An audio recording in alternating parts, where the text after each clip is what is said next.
بہت ہی خوبصورت واقعہ ہے۔ گاؤں میں نعیم نامی لوہار رہتا تھا۔ وہ بہت محنتی اور ایماندار شخص تھا۔ دن بھر لوہا پر توڑے مارتا، دانتریاں، کلاڑیاں اور دیگر اوزار بناتا۔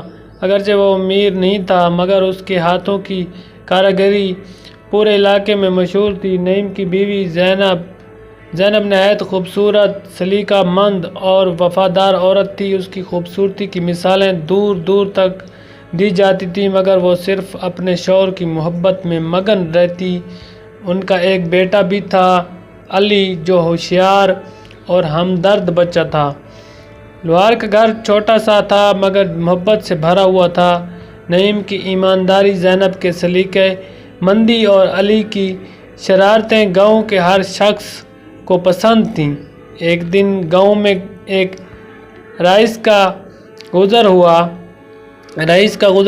وہ زینب کی خوبصورتی سے متاثر ہو گیا۔ اس نے نوکر بھیج کر زینب کو پیسے، زیور اور مہل کی پیشکش کی مگر زینب نے سختی سے انکار کر دیا۔ رئیس کو غصہ آیا۔ اس نے نعیم کو بدنام کرنے کی سازش رچائی۔ گاؤں میں افواہیں پھیلنے لگیں کہ زینب رئیس کی طرف سے مائل ہے۔ نعیم کو دیکھ دکھ ہوا مگر اس نے اپنی بیوی پر اعتماد کیا۔ اس نے گاؤں والوں کو بلا کر کہا، میری بیوی میری عزت ہے، میں اسے لفظوں کی دھول میں گم نہیں ہونے دوں گا۔ اگر کسی کے پاس کوئی ثبوت ہے تو لائے، ورنہ میرے گھر کی دیواریں تمہاری نظروں سے اونچی رہیں گی۔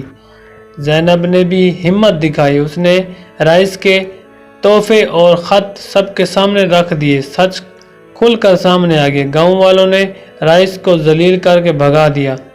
وقت گزرتا گیا۔ علی بڑا ہوا، تعلیم حاصل کی اور لوہے کی فیکٹری کھول لی۔ اس نے اپنے باپ کی ایمانداری اور ماں کی غیرت کو اپنا شعور بنایا۔ لوگ کہتے یہ وہی لوہار ہے جس نے عزت کو ہتھوڑے سے مضبوط کیا اور وفا کو عینی زنجیر کی طرح باندھا۔